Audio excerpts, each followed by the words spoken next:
Hello, good evening. Welcome to Garblag Games. I'm Ben, and I'm going to be doing another, probably the last of my dev streams. Although it looks like there's no sound coming out of my speakers. So let's try that again. Looks like there's no sound coming out of wondering my if it speakers. Works. So Swapping back let's to try there, that again. and back to there. Looks like Checking it. sound check 1 2 3. Got to turn my speakers on. That might be the problem. And back to there. Looks like checking it.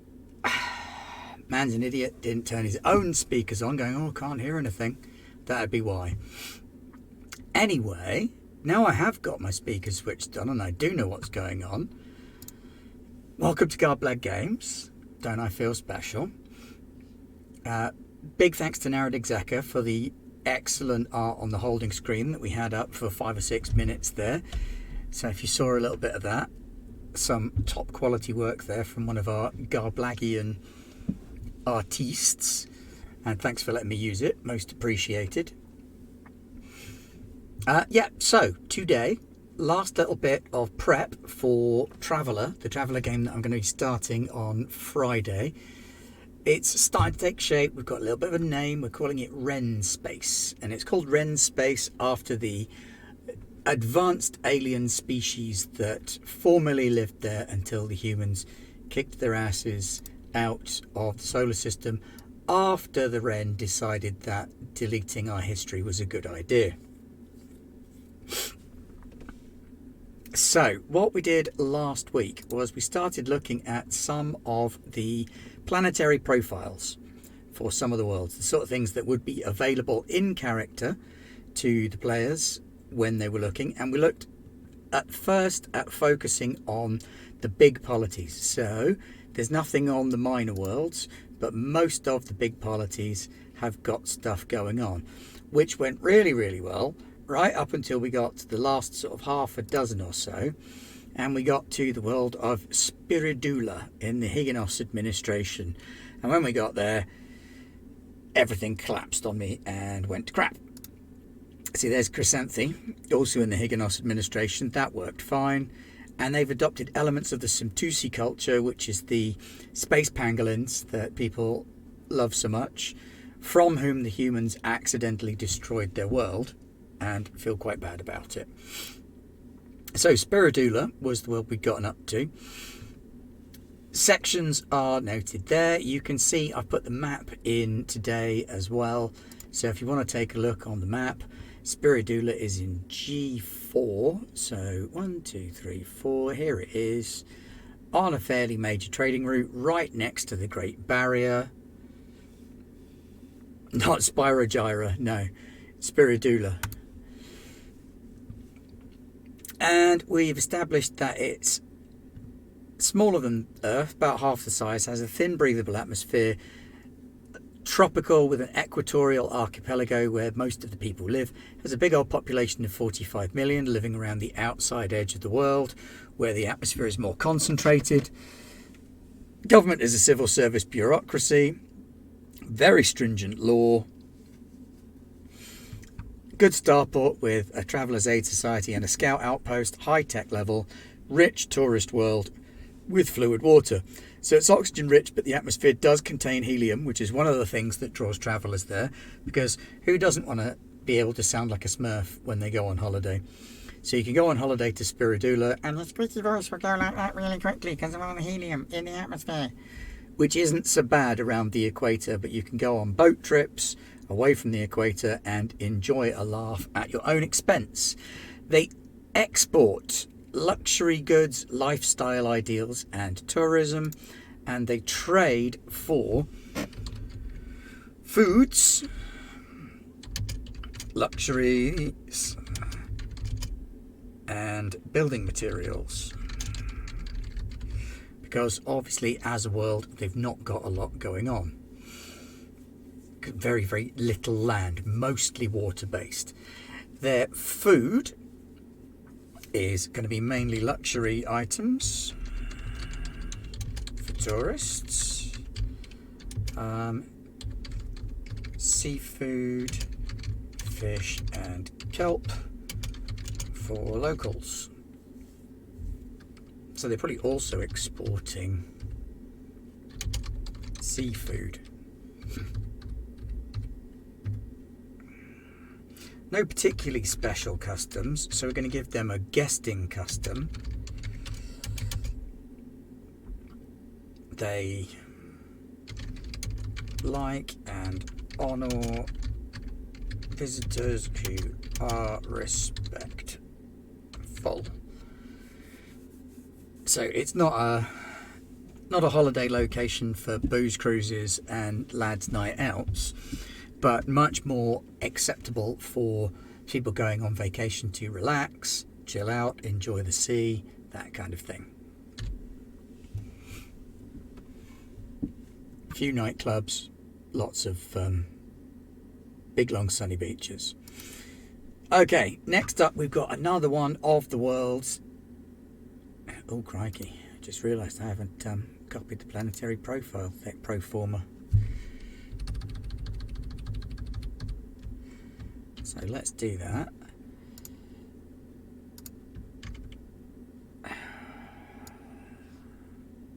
Pop that over there. Excuse me. And then take out some of these extra bits here.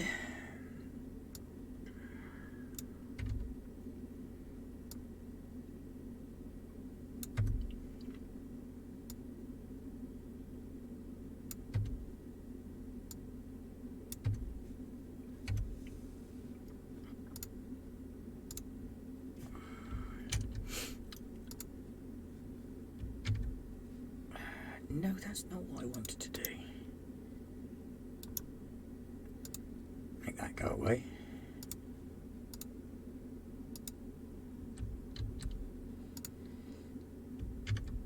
There we go. Get our planetary profile back for Fausta in the consensus of Attia. So the Attian consensus is this sort of turbo democracy that we've talked about before. So this is a very, very large world, but its atmosphere is highly corrosive. Lots of water, and it's got an internal atmosphere. So I think we're looking at not quite a Dyson sphere, but certainly a large hollow object. But it's very large and has a huge gravity. So it might be oh, I remember what it was. It's a planet they live on the inside of because the outside of the planet is so horribly corrosive. So you're looking at acid world where the atmosphere inside the habitation area is much more acceptable. So we've got external acidic environment, internally breathable,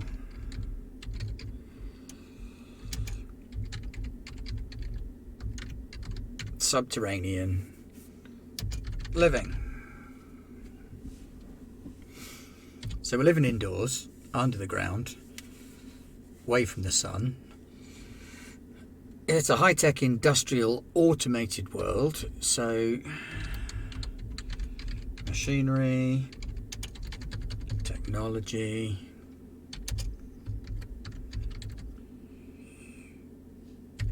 audio visual, and they're trading for food, atmosphere, entertainment. Food-wise, I'm guessing we're going to be looking at lots of hydroponically grown and fungal foods.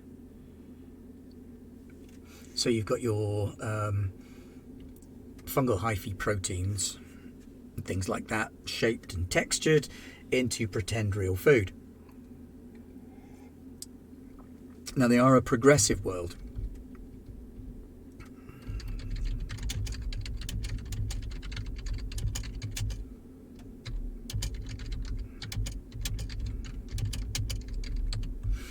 Four hours a day, 4 days a week is the working week. Everything else is automated. So actually getting trade done with a person and not an AI is going to be very, very limited. All people fed, housed, and participating in democracy. Because this is another one of the consensus of ATIA are the ones that do everybody votes. The whole setup of their whole polity is that everyone is a participant in their democracy, and as a result everybody gets a vote in whatever's going on. So while there might be a small aspect of government that has a civil service to tend to it, whenever any decision needs to be made, it gets thrown out to the whole population. Everybody can vote on their mobile devices, everybody gets a say, and then over time we even out the anomalous folk who are shitposting. Basically, it's a non-shitposting consensus. This is not somewhere where you'd get the mistakes that have been made here with voting on the internet, and there would be no Boaty McBoatface. I'm not saying Boaty McBoatface is a problem, but it caused a hoo-ha and people ended up not calling it that, which meant that their whole participatory democracy in naming the boat was pointless, and all they got was a submarine called Boaty McBoatface.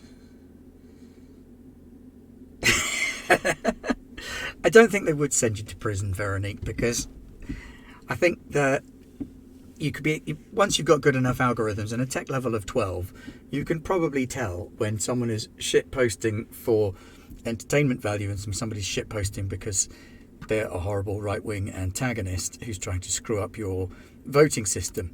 Right, our next world, Junior. Or Junia, but not junior as in younger descendant. Junior is in the consensus of ATIA, but is an unusual one. Thin but breathable atmosphere, 0.85 artificial gravity. Based on the size of the planet, it should only have 0.35. It is covered in irrigation canals with water at the perfect temperature, which again doesn't make sense given the atmosphere and the size. So there's something a little bit odd going on this world. So the atmosphere is curiously perfect. Export foods and herbs. Could be a dense core. Could be that there's actually a tech level 2/14 discrepancy going on this world as well. There is zero law. Oh, that's the thing about the atmosphere.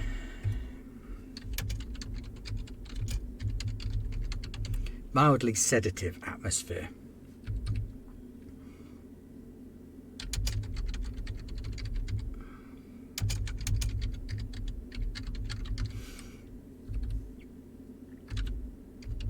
So they're not trading for medical goods. They're trading for settlers. That's all they want. Come, live on Junior. Give up technology. Everything will be fine. Become a farmer. Live the easy life.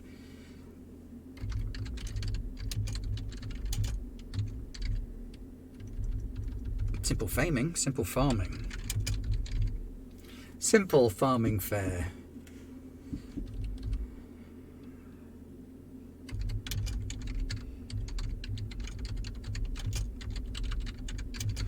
And oh crikey, what's going on there? There we go.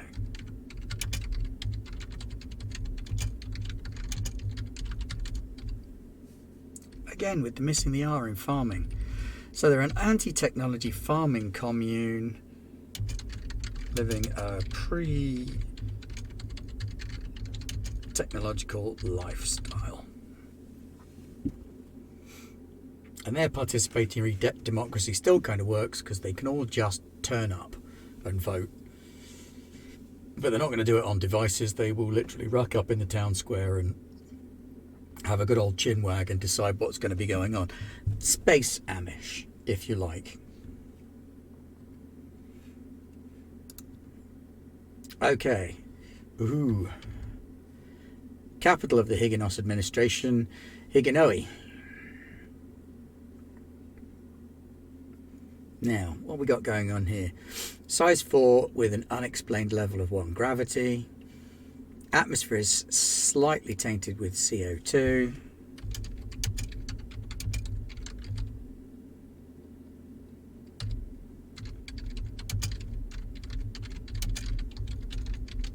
Rebreathers recommended.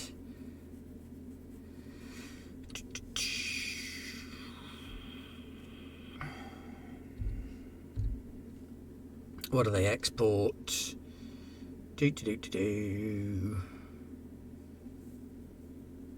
Agricultural and garden world.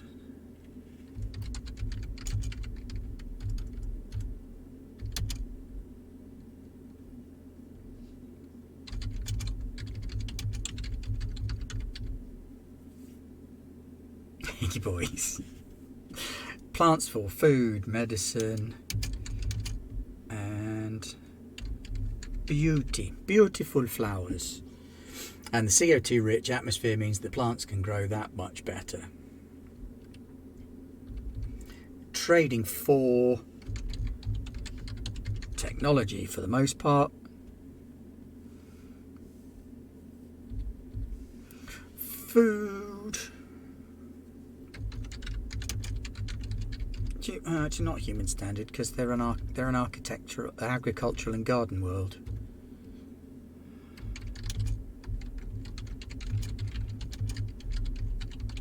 Top quality local produce, and their customs are that serving ministers get a small title and estate after serving 20 plus years.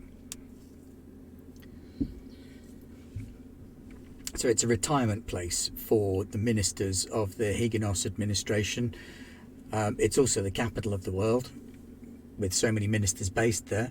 So, you know, you serve in the administration, you do 20 years, you get a title. Maybe you do 30 years, you get a better title. Okay, who's next? Agapi in the Hygienos administration. I think we're all at Hygienos now. Yeah, we are. 2 more Hygienos, and then the space station of space stationiness. So, Agapi in the Hygienos administration, half gravity, standard atmosphere.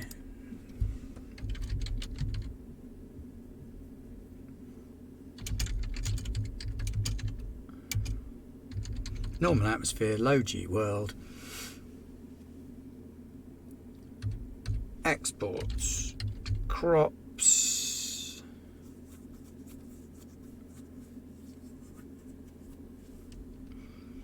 trade for technology. It really is a feast or famine sector, isn't it? There's worlds that are rich in food and worlds that have next to none. Food, local produce, big meals. Customs, no trade unless you work a day in the fields or pay for a labourer to do it for you. Less respected if you do that. This is the one where you've got to come to the world, and before anyone will trade with you, you've got to spend a day serving the world in the fields, growing stuff. They're very, very wealthy as a result, but they're not that fussed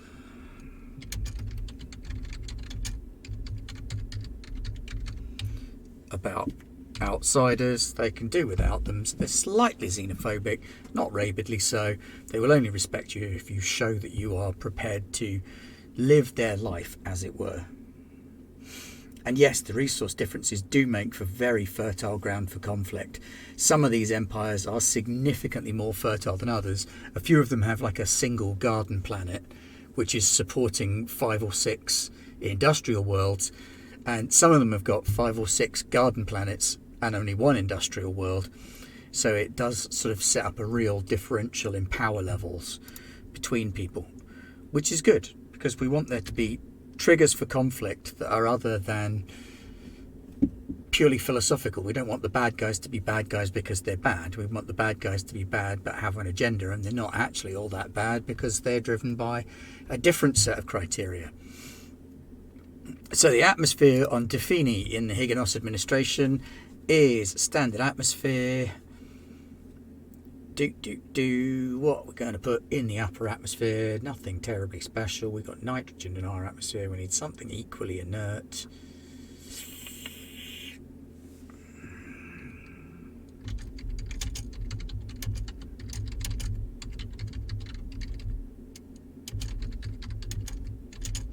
A neon-rich upper atmosphere that glows at night, so it's never entirely dark here. Their exports are technology and ships. They trade for food at last. Very cosmopolitan in their food choices because they are a nexus point.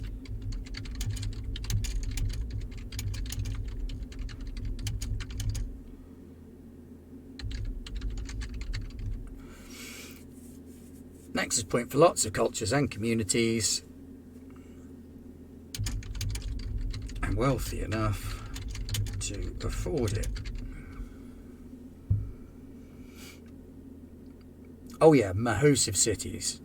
Absolutely ginormous, because 11 billion people is a lot. But they've also got a starport A, and I think their starport is also going to be a shipbuilding one.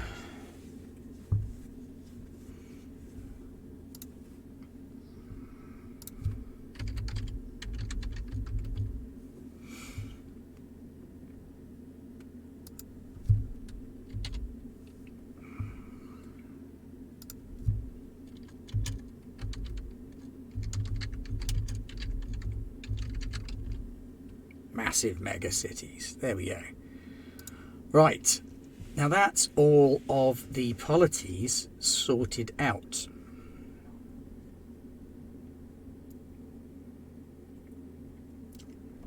Yeah, a lot of the garden worlds are going to end up... Sorry, people over in chat are just pointing out some very useful little bits of information to consider when looking at the politics of these environments. So Vincent Shadowfriend has just said, one garden, 5 factory worlds would probably have a large military presence on or in orbit of their one garden world. And absolutely, you'd be mad not to. You'd want to protect your food source at all lengths, because if your one garden world gets taken out or co-opted, then your entire population is in trouble.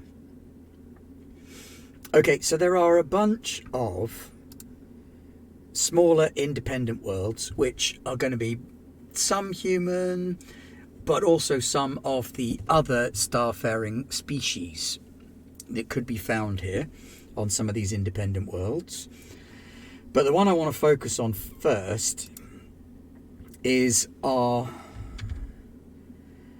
I guess it's our Babylon 5, our Deep Space Nine. It's the big station. It's the one that has the stuff going on. So Ren Ultima, technically not a station because it's bigger than a station. It has a size of 1, which is small for a planet, but about moon sized, and yet is fully artificial. So where are we? We're over here. Here's Ren Ultima, the last bastion of the Ren left in the sector. And it does indeed have a duty-free shop. I imagine it's got quite a lot of duty-free shops.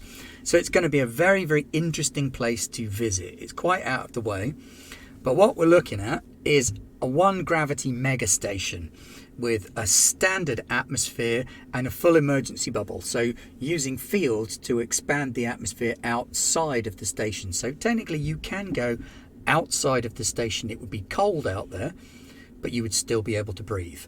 Hydrography 1, there is a giant freshwater sphere under zero gravity at the centre of the station that combines as a lake, amusement place and source of water.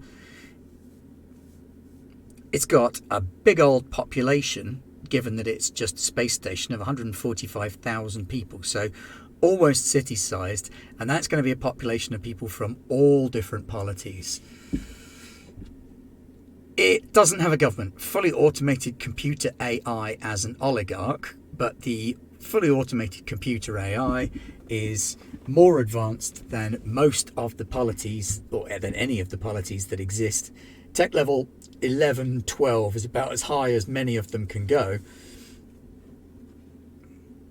This one is tech level 13 because it's a remnant. It's all that's left of the Ren, which are this silicon-based life form, giant crystalline entities that are a kind of gestalt consciousness, and they get smarter the bigger they get.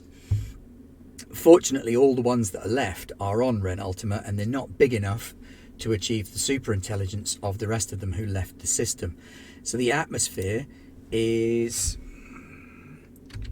controlled for each species. Exports, technology, archaeology,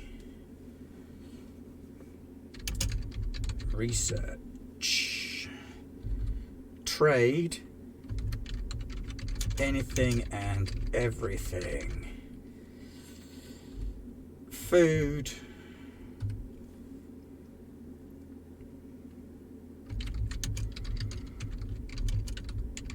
can replicate matter, and the customs there are brought with you.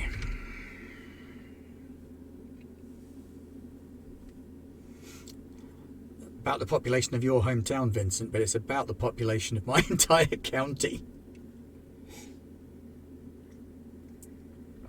So Ren Ultima is going to be the sort of spooky mega tech super advanced space station, the place to visit, but probably not the first stop on your adventures.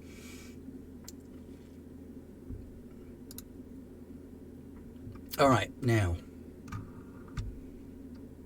here we go.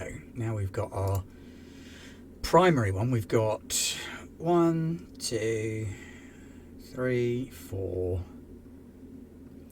5, 6, 7 independent worlds to look at. And I'm just trying to remember about the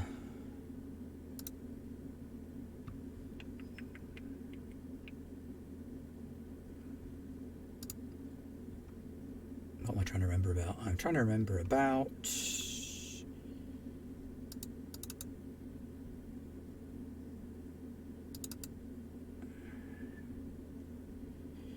the Ren themselves and the other species. So we've got Belemnites, who are the water-dwelling tentacle folk. We've got the Ren, of which there are like 3. Belemnites, some Tusi, Galu, Koinu. We can put all of them down at various points. Yeah, and that was all of the alien races then. Species, even. But deciding where to put who is the big question. So Manawatu has a very thin atmosphere and is quite dangerous, but it's also very cold. So it suggests that that's probably not suitable for many things other than possibly the Galu. So we could be looking at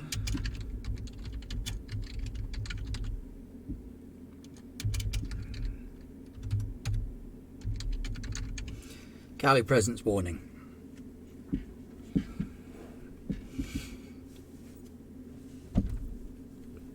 Their atmosphere is very thin and tainted, so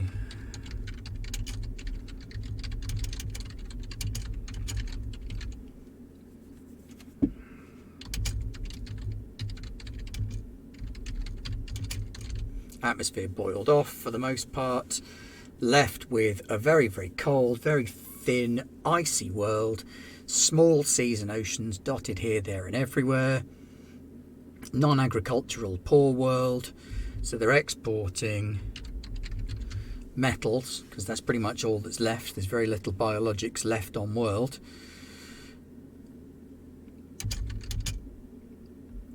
And what's another word for what I'm thinking of?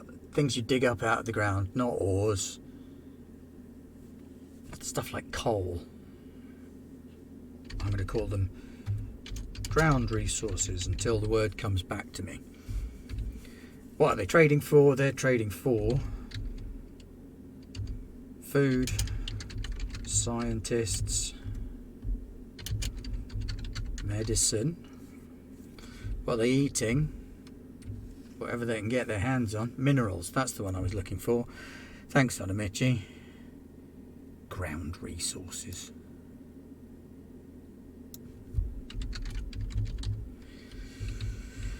Yes, I am a fully qualified science person. Forgets the word minerals.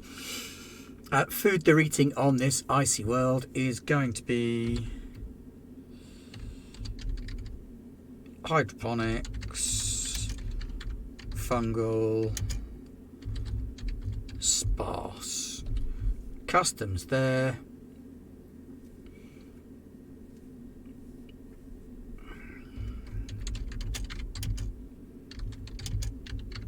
Only one safe city. Some external habitats.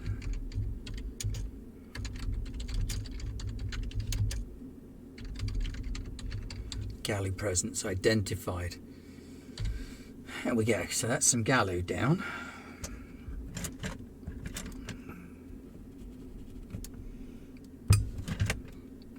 Now, what have we got next? Air-cooled prison. Well, duh, it's a prison. So the atmosphere here is absent, except in prison.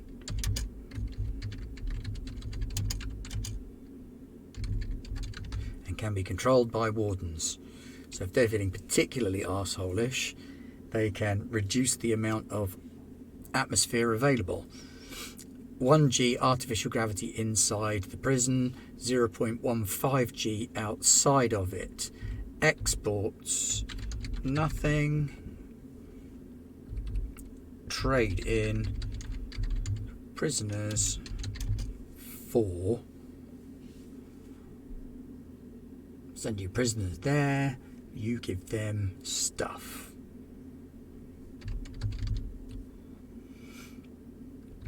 Food, very bad. Prison rations.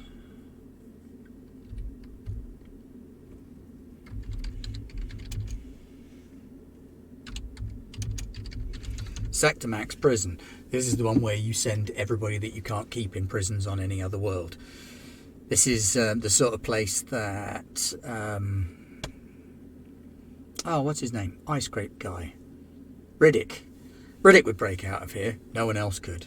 He'd probably kill someone with a teacup on the way out.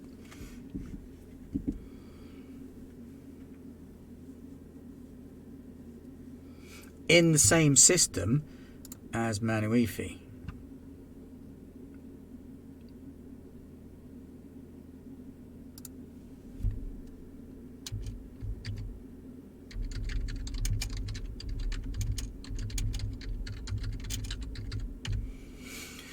Wardens for the prison moon. And that's what the red exclamation mark is for. That's to say danger, danger. Very much a for-profit prison system. A slushy machine? I don't think so. It might be a slushy machine, but if there is a slushy machine there, it's basically producing nutrient paste. More like an ivermectin system. Please don't eat horse dewormer.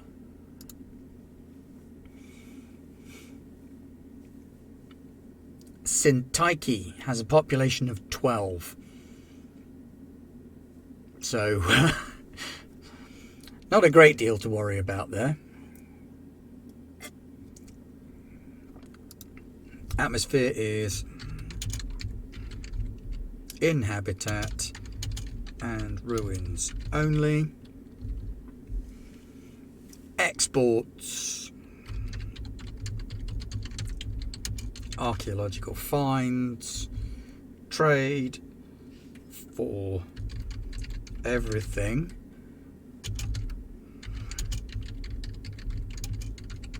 But they're a corporate outpost, so they get everything from the corporation. Food.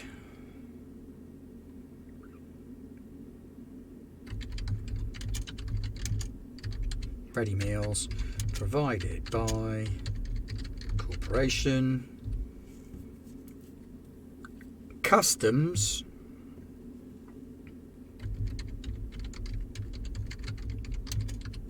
Archaeologists only.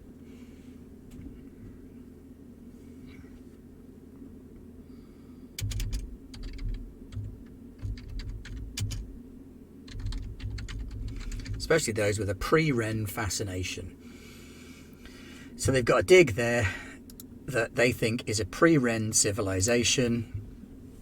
And so there's 12 of them there, probably 10 of whom are archaeologists, one of whom's a security personnel and one of whom is a corporate representative who's bored utterly shitless, sitting there on this rock, basically, going, well, this is fun, isn't it? Thanks for sending me here.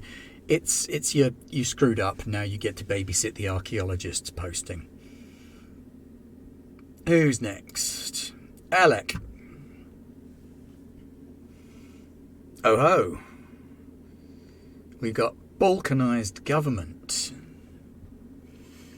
Democracy, captive government, corporate takeover, and a charismatic dictator.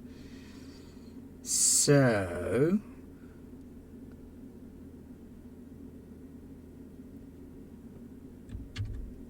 let me think. Internal atmosphere only again. We've got a very, very small habitat. 500,000 people.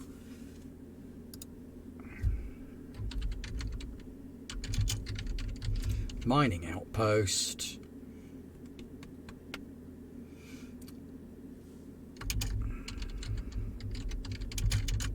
Atmosphere in the mines. Exports. Metals and minerals. Trades for food and medical. Food is running out. Customs, not so much customs, more sort of thing to know about is that corporate mine,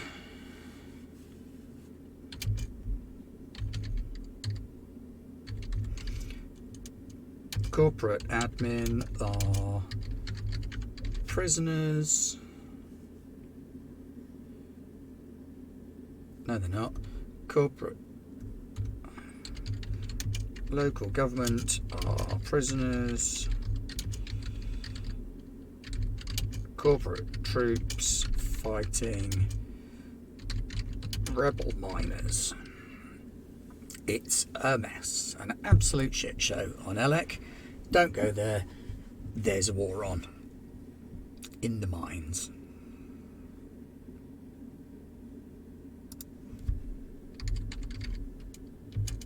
It's food, water, and medical. Next up, Hala, with their thin atmosphere, their small size, large amounts of water. Oh, I think I know what we're going to be putting down here.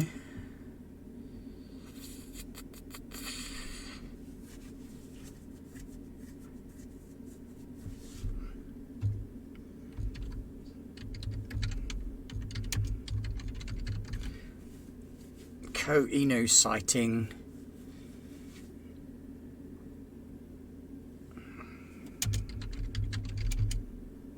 Outside of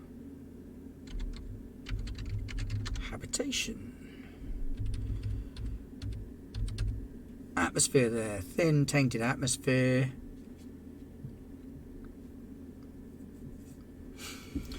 Pretty bored doing lots of CO2 taint. I think I might give this one some other kind of tainted atmosphere. We've had some radiation.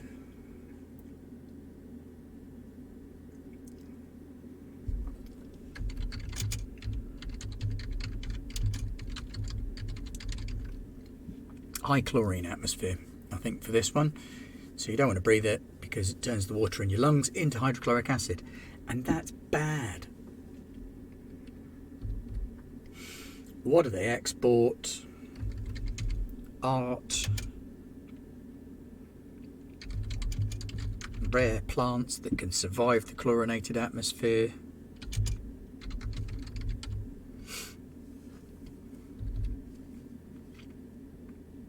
Trade for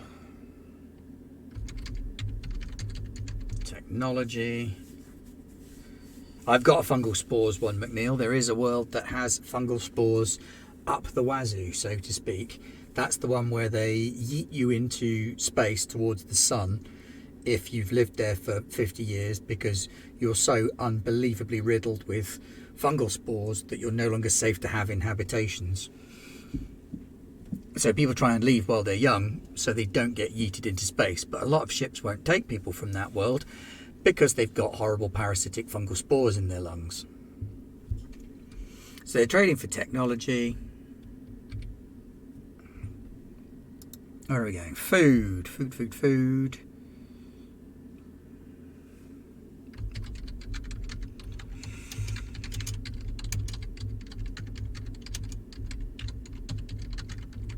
Plentiful food, but it needs extensive dechlorination.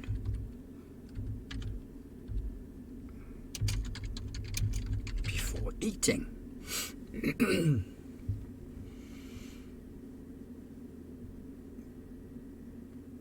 And if there's a Ko-Inu sighting, that means I need one of these as well. I'm going to regret having done that. I can sense it already. I made a stupid because I failed to copy that.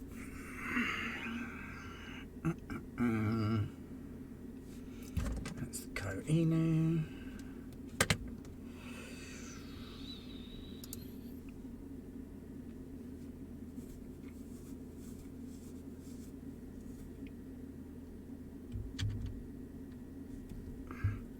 Torkel, an independent world with no starport.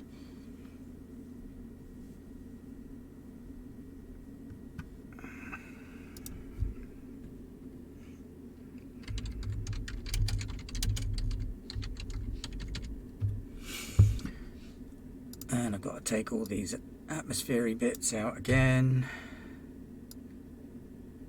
Just turbo professionalism tonight.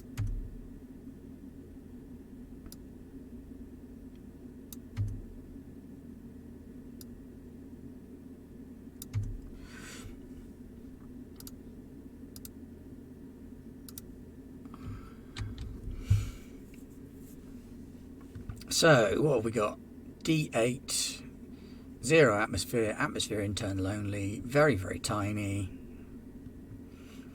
Barbaric, low population vacuum world.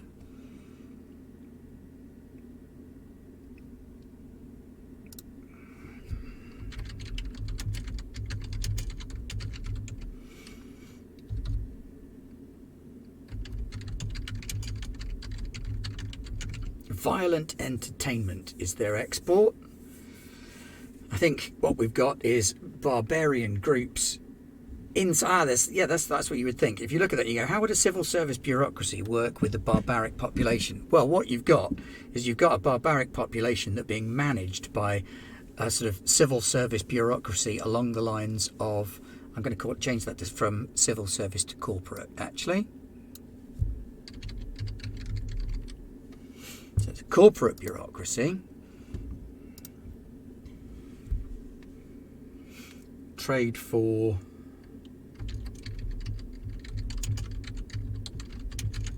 corporate supplies only. Yes, planet speedball, exactly.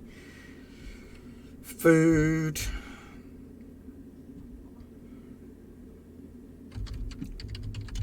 supply drops, some cannibalism.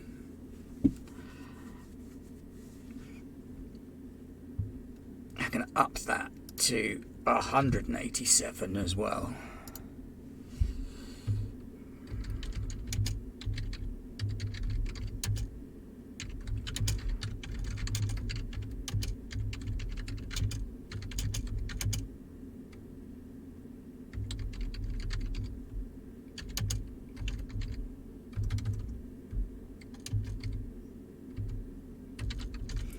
So mind scrubbed barbarians.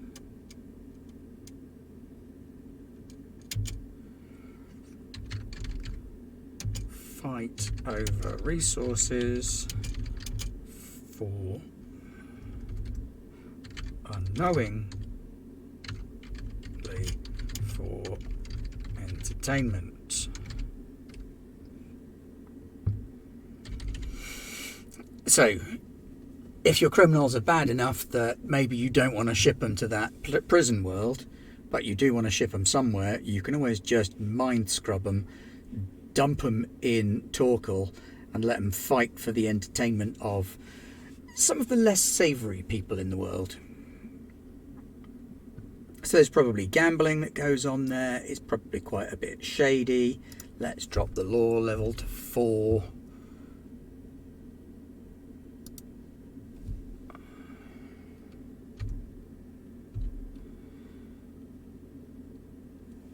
So the tech level is 10 for the corporates and 2 for the barbarians.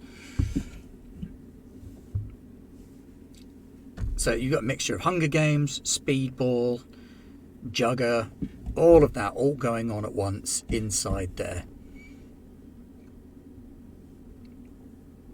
Where to next? Gavril. Ozone-tainted atmosphere, feudal technocracy. They observe a silent hour.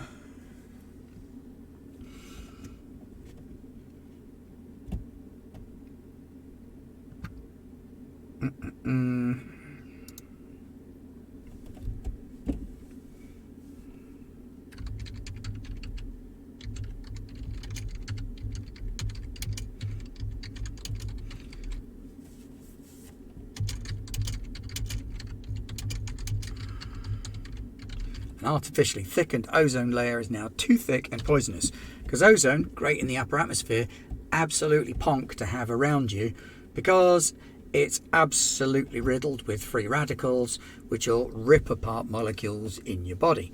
Again, not great. So their exports are technology.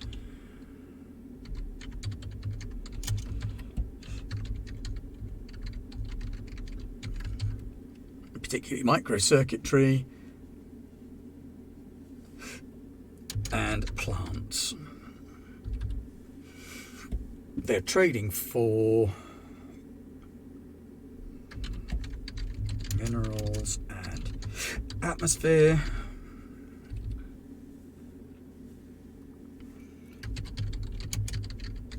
Food is local produce. Customs include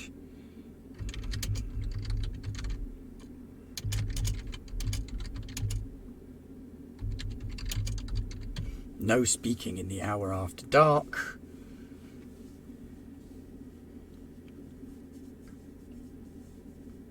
And technologists rule. Is it religious, ritual, or meditative? I think it's philosophical, because it would be like a switch off hour, so it would have grown out of a powering down thing that's become eventually this sort of semi-religious, philosophical brain break thing.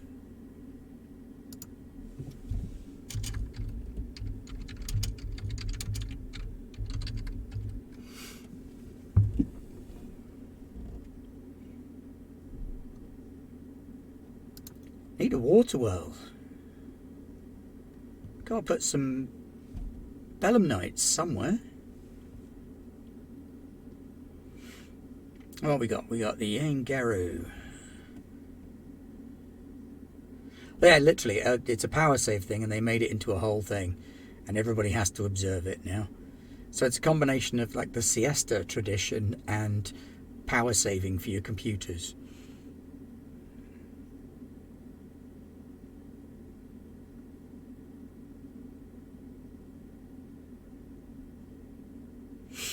What's going on with Angaru?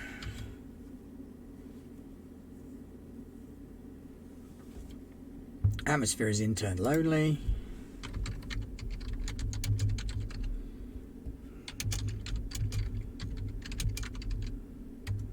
Some leakage near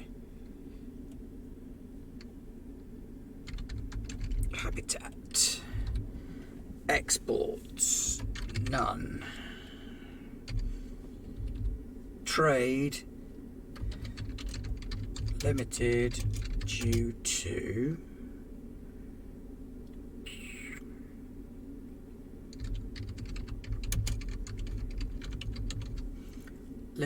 a captive government, running on supplies,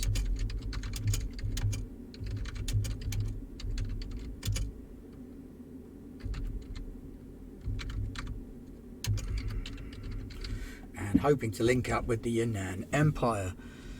Customs, not so much, but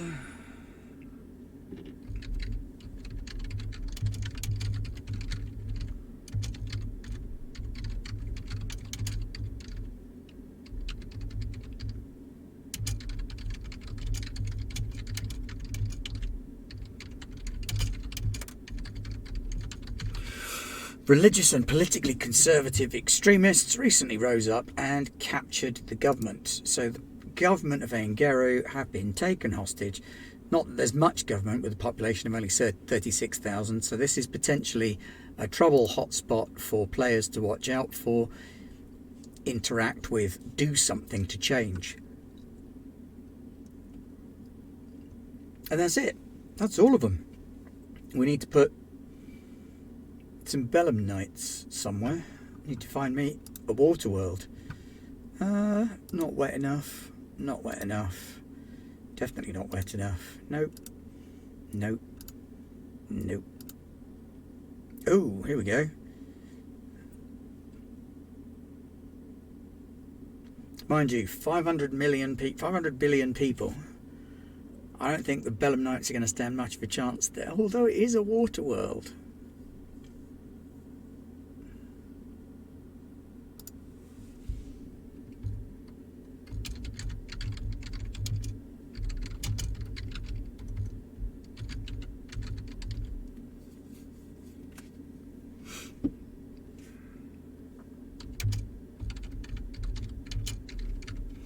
We'll put them in an uneasy truce, so we could turn that into a war if we needed to. Oh yeah, that's a home world. Good point, well made. Sorry, belemnites. No Sunkar for you. I have to find another water world.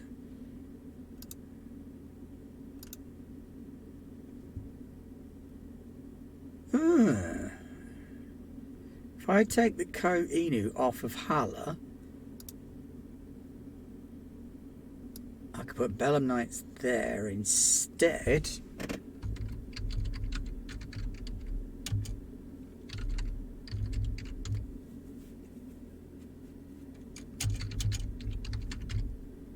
There we go.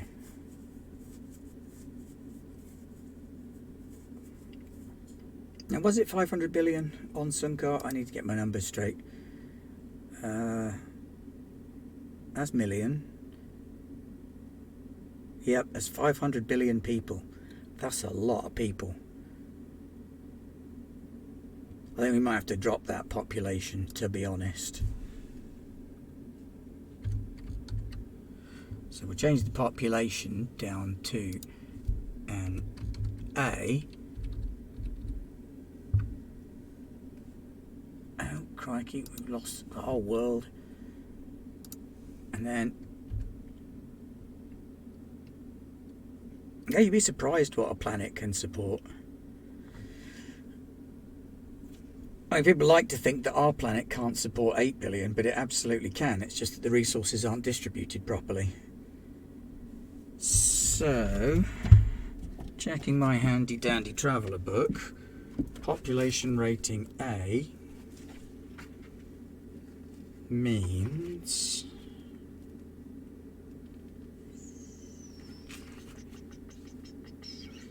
tens of billions. So instead of that being 500 billion, we're going to drop it to 20 billion, especially since they live underwater. I did more than decimate the population. Decimating would only be reducing it by 1/10.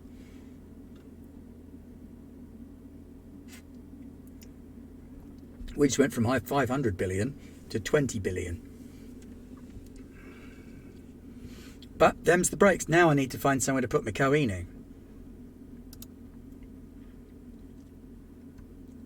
So if we've got Belemnites in Sunka, then we can... Don't want to put them on Uthan. That's a bad idea. Oh, here we go.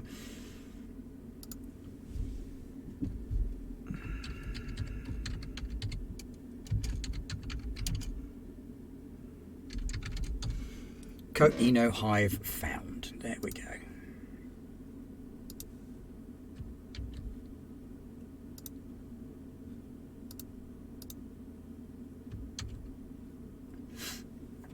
And that means that we need to come back up to wherever we put... Where do we put our Belemnites? Not there.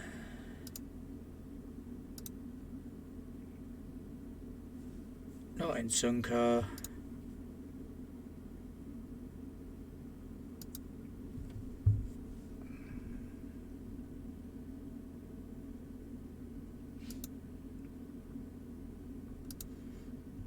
Uh-oh, lost my Belemnites.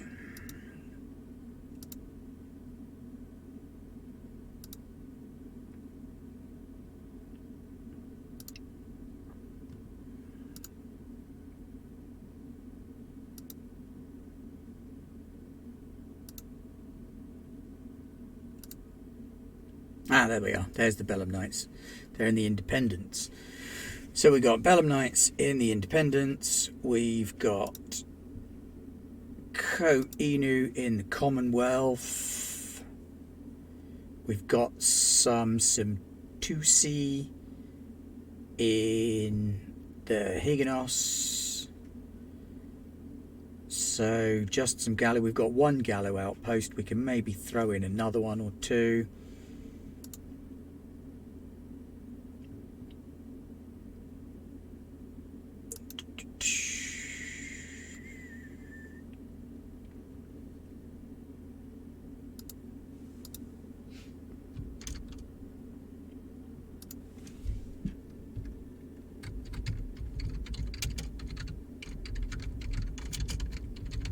Possible hibernating Gallo there. Ah, the powers of a universe creator. Sub it here. They got anything going on that we can throw some aliens at? Got a frozen world. Belemnites don't really like it that cold.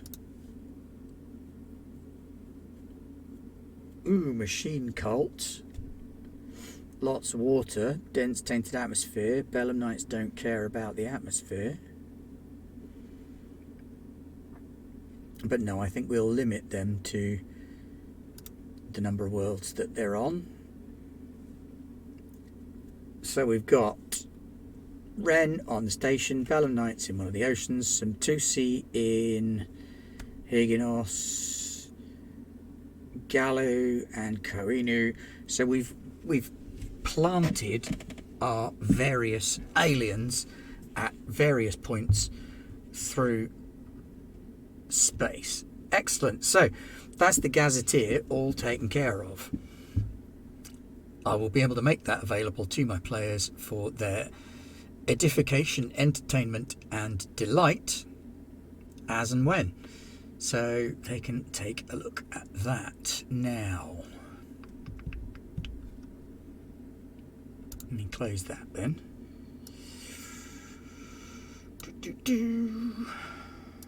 Open OBS. Briefly swap over there. Add that into there.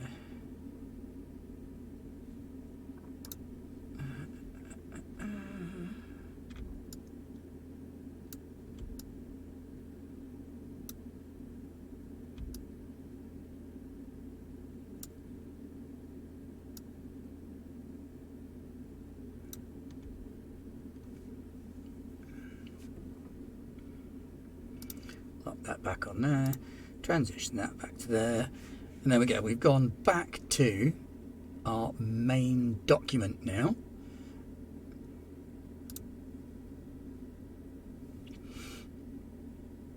Yes, the lovely art there was done by Narending Zeka, who's not here tonight, but who said I could use the art as a holding screen there. So I thought I wanted to throw that on and let you see. Alright, so here we go then. We've got RenSpace, which is the area of space. 3 species native to it: the Wren, the Belemnites, which are the squiddy folk, and there's some 2C from a now destroyed heavy gravity world. Archaeological evidence suggests that there may have been another species that existed before the Wren, and they're very, very valuable, because you can't really have sci-fi without a precursor species. Then there are 3 additional species that have entered this area of space. You've got humans, you've got the Gallo, who are voracious eating machines, and the Koinu, who were a bioweapon but are now an independent species. So it's a densely packed collection of stars with lots of habitable and usable worlds. 2 black holes and a supernova, which you can see on the map. So we've got a black hole here, and a black hole here, and a supernova here. So we got one black hole, which is called the Gyre, which marks the edge of the sector, and then the supernova, which is the one down at the bottom, used to be the home system of the Some-2C, and that's why we don't mess around with alien technology. On the trailing side, so that's the second side we looked at, the black hole known as DIS, which is short for Discontinuity Engine, which was a piece of Ren technology that was used to create the barrier, the Great Barrier that sits between the space parts. So we've got the Gyre here, DIS here, former Some-2C homeworld here, and then across the middle we've got this Great Barrier that was put there deliberately by using the power of this harnessed black hole to drive a discontinuity engine through anything that was in the middle there to create a blockage on purpose. Part nebula, part asteroid field, part plasma storm, big mess. Recorded history starts 113 years before human ascendancy, when the Gallo first appear. At first they're an anomaly because they don't pose a threat to the silicate beings that are kind of in charge, but then worlds start being lost. So Ren scientists create a device powered by a contained black hole called the Discontinuity Engine, which they run through to create the Great Barrier. The Ren all then evacuate Rimwood, which is the bottom part of the map, and use the Great Barrier to keep them away from the Gallo. They then start developing a world seed device which could rapidly alter a planet's biosphere, seeding it with biological life even. Their experiments only work for carbon-based life, not for silicate-based life, because it apparently is more complex. The Wren get smarter, though, as more and more of them join their great gestalt. World seed is tested on a Gallo devastated world, making it fully inhabitable again, so the Gallo turn around and re-invade it. Slows their advance, increases their numbers. Soon they're able to grow beyond the Great Barrier.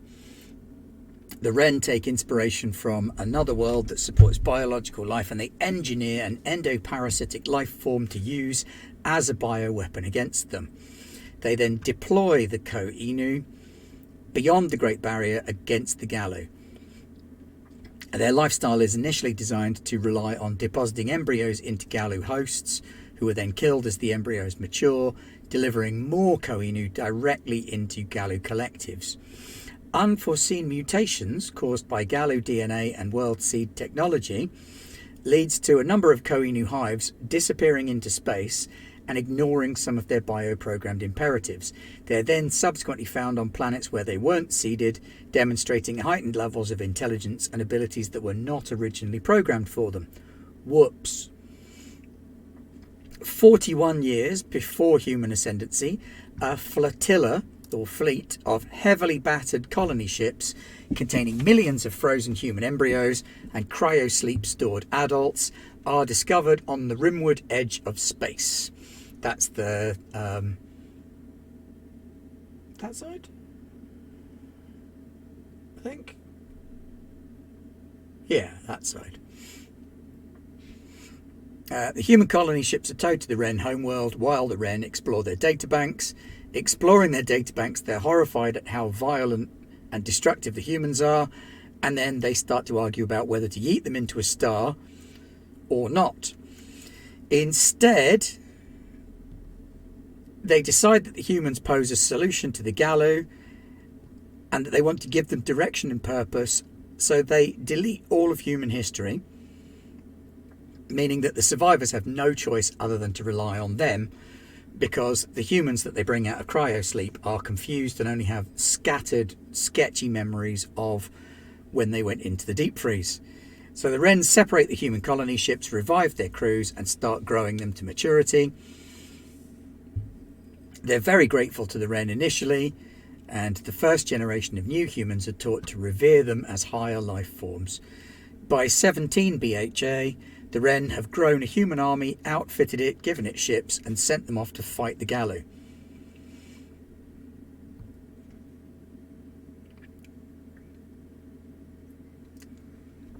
Humans, being humans, go, right, we're going to have you then.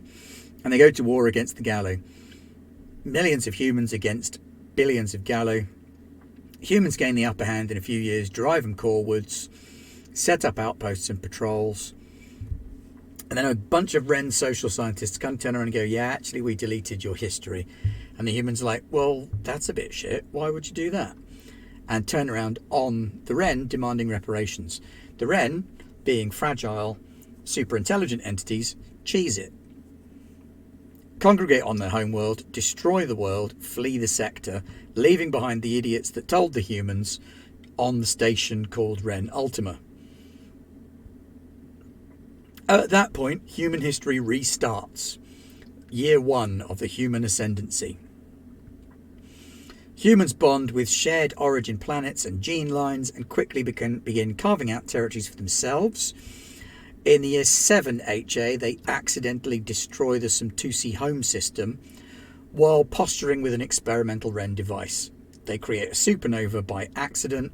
Some-2C diaspora begins, and the Some-2C built a fleet of ark ships to escape their doomed world. That's as far as I've got with the history so far. I do estimate at least another century or two to go in this point, with bits and pieces going on there. And then this is some of the stuff that we worked on in the first session. We looked at the polities, where we've now got bunches of worlds. So we have the Commonwealth of Uthus, who are the sort of corporatized constitutional monarchy. They've got a degenerate homeworld. Their entire society's falling apart.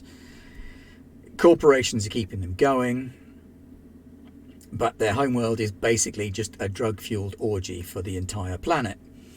The consensus of Atia are a referendum-based participatory democracy where fashion is quite a big deal and lots of people are into, presently, High Regency and Gothic militaria. Oh, thank you. You could make this into a Netflix series. I would love to make this into a Netflix series. Hey, Netflix, if you're watching, call me. Higanos administration is a civil service bureaucracy. Robes for all and furry hats were demanded by the viewing public, so they have furry hats despite my reticence towards the same. Magnate Union of Sunka, which are a technocratic organisation. They have a celebrity world, which is a reward planet. Congratulations, you can go to the celebrity world. Most of their habitations are underwater. They trend towards homelessness, and many of them have bioengineered gills. The Sobelia Republic, a representative democracy. Not a lot worked on the Sobelia. They're quite into their fine things. They like the nice stuff.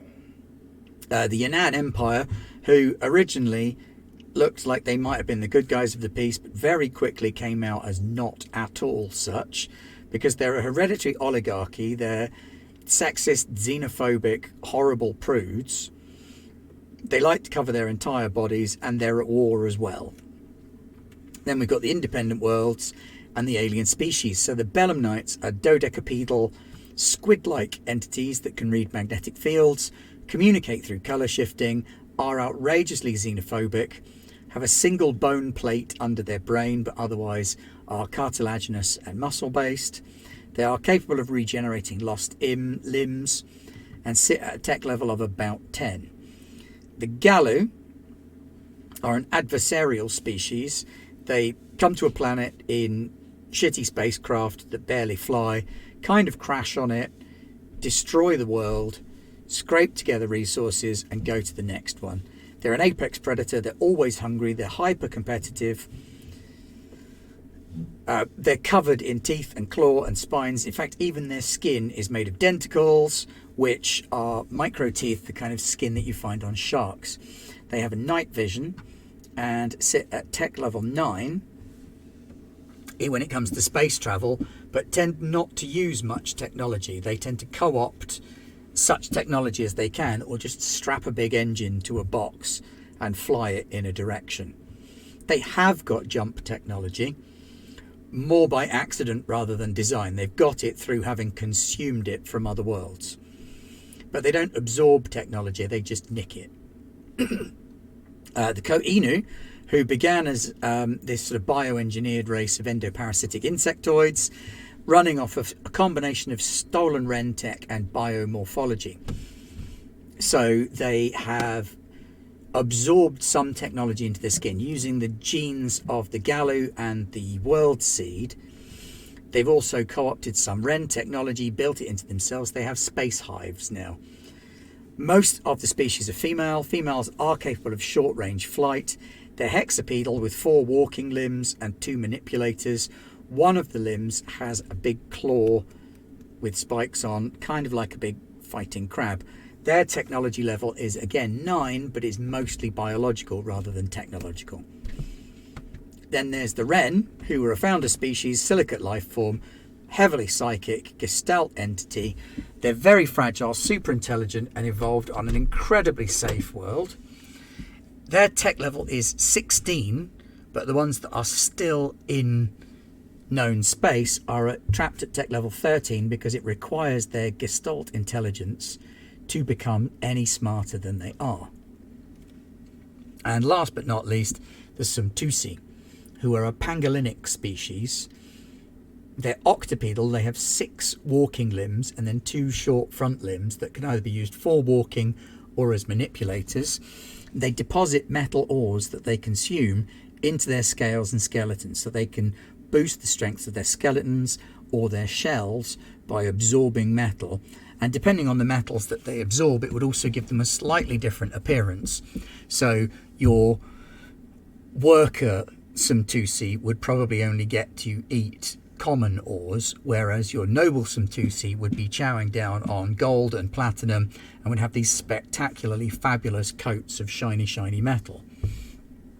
Whereas your warrior ones would be eating denser, heavier ores so that they could bolster their skeletons, toughen up their exteriors and become very tough. They are quite fearful in general because they are a prey species on their world, but they're a very difficult to get at prey species because, you know, they're wearing a semi-metallic exoskeleton and they can roll down hills if they need to get away. They're quite slow, they're quite deliberate, and they're very conservative in the way they advance. They live on asteroid mining colony ships and are stuck at a tech level of 9 because they don't want to advance too quickly. So I think the one thing that's missing now are some corporate entities.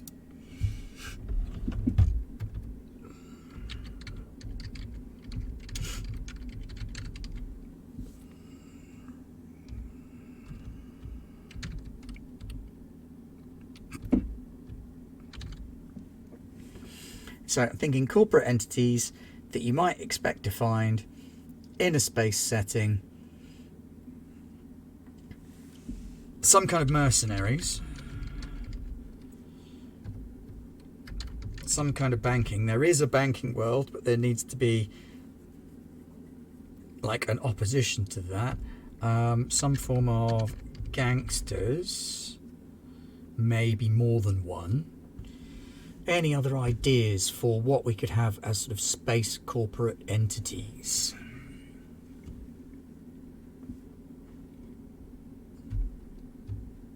I suppose we've got the TAS. Got prospecting.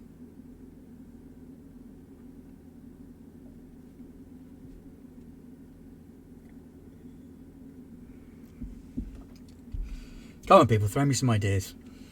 Corporate entities, weapons dealers. Yes, definitely scans. You'd make a lot of money doing that.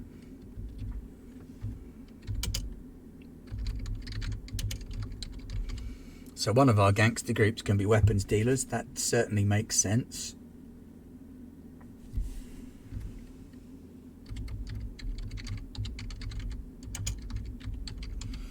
Some kind of protection racket. Smugglers. A mining guild. Yes, that's a very good point.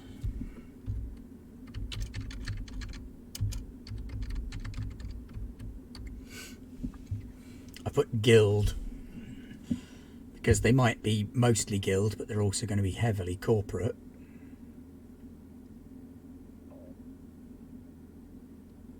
Ooh, Chief Life Support. That's kind of a shakedown kind of thing, isn't it? We can do life support upgrades. That'd be. I think that'd come under protection rackets, but thank you, Telemachus. Some kind of June inspiration. So you've got what? Chome, which is banking mercenary gangsters, I suppose.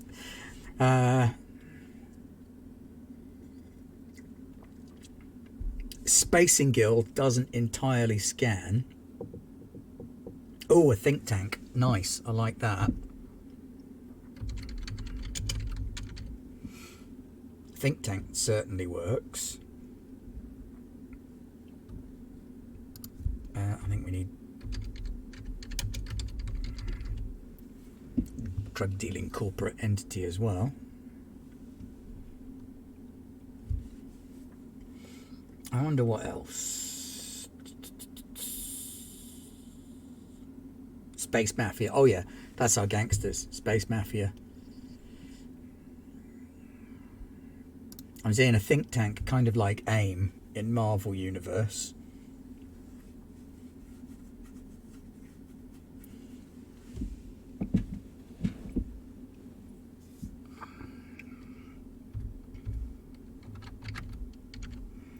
I think I might need to separate some of these out into an other section as well, because think tank,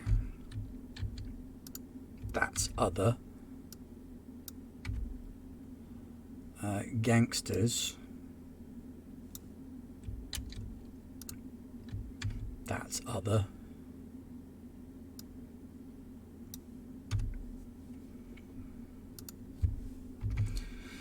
Lest we forget psychics. Hey, great minds, Neil. You're saying psi just at the same time I'm saying psi. And I think with psychics, you're looking at religious, scientific, and power brokers.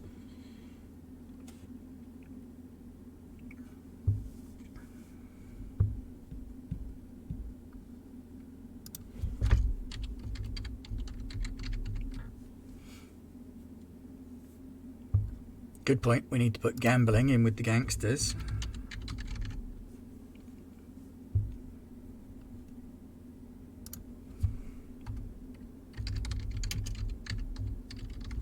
I reckon waste disposal could be a really big thing when you're looking at space. We'll fly up in our spaceships, suck the pollution off your planet, take all your crap, fly it away and yeet it into the sun for you. That's got some serious mileage attached to it.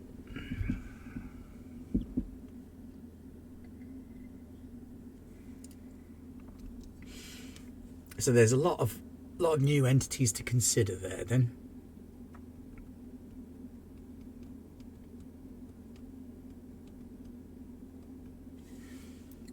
I think you probably also have shipping firms. I think law enforcement is more likely to be a planetary thing, unless you mean like a rangers type thing, patrolling between the spaces. So each planet has their own thing, and then your law enforcement is covered on planet, but then do you have law enforcement in space? In each of the polities, yes, you might, but in the spaces between the polities, what have you got? I think that's where if we put like a ranger organisation under the Travellers' Aid Society, works, Veronique. It absolutely does. If you've got, if you have the technology for a space elevator, what you do is you have a space elevator tethered to the planet, running up to a satellite, which has a tethered satellite further on. You ship your rubbish up at the same time as you're running people up. You fire your rubbish off a railgun into the sun, and your pollution on your planet goes right down. But why do that when you've got people that will fly to your planet, pick up your shit, fly it into space and put it into other people's suns for you?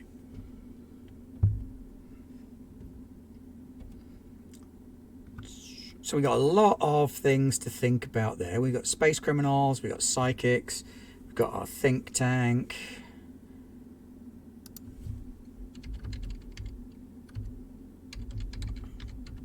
Research organisation, mercenaries, banking, TAS itself, prospecting guild, prospecting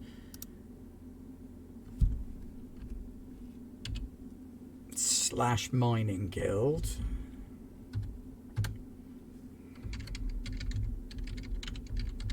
terraformers, of course.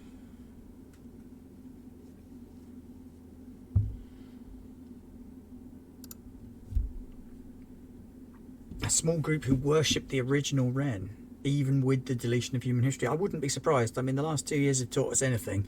It's that people will do the most ridiculously stupid things if someone in power tells them to. So it's not the worst plan I've ever heard of. I think you would get pockets of them. And so, yeah.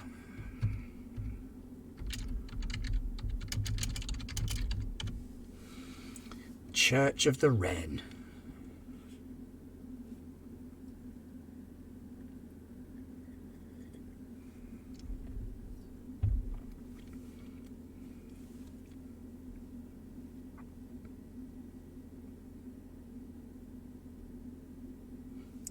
Yeah, they could turn out to be a helpful group as well. So, oh, you can see less on your screen than I can on mine. So it does go down, all the way down to there.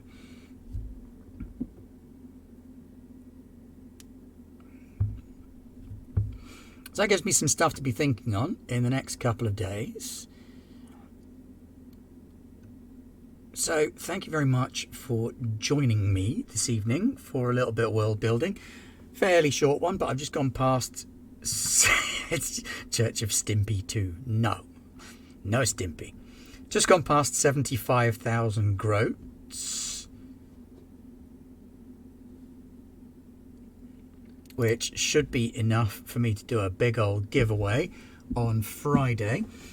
Coming up for the rest of your Garblaginous week, tomorrow we've got Dodeca Part 2, which is also the only other part, where we're going into the stack, which definitely isn't the Matrix, to find out what's going on in the weird cyberpunk world that we collaboratively poked Pete into creating.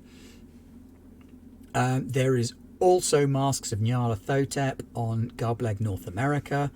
That too is tomorrow. Then on Wednesday, it's Twitch Blackout Day, so we won't be on Twitch. I think you may be able to find us on the Tubes of You, where we've got the second part of our Mouse Ritter game. I think Princess Tiggy Winkles is making tea and cakes or something. I didn't follow what was happening. I'm going to get told off now. And then Thursday, we've got what could very well be the finale of Aliens Frontier War, especially if we get our asses handed to us by whatever's coming around the next corner. And Thursday as well, I believe there's Blades in the Dark happening on Garblag North America, scheduling dependent. And then Friday, we're going to do Session 0 for Traveller RenSpace, a swashbuckling adventure romp through the portion of space that we've been looking at over the last 3 weeks and developing. And then you can come along there and see what's happening there. I will also be giving away 75,000 groats on Friday, as long as you're not daft enough to agree with me in a poll. So we will see you then, in all of the thens. Thank you very much for joining me this evening. It has been a pleasure. Thank you and good night. Leave you with Narodnik Zaka's nice little picture.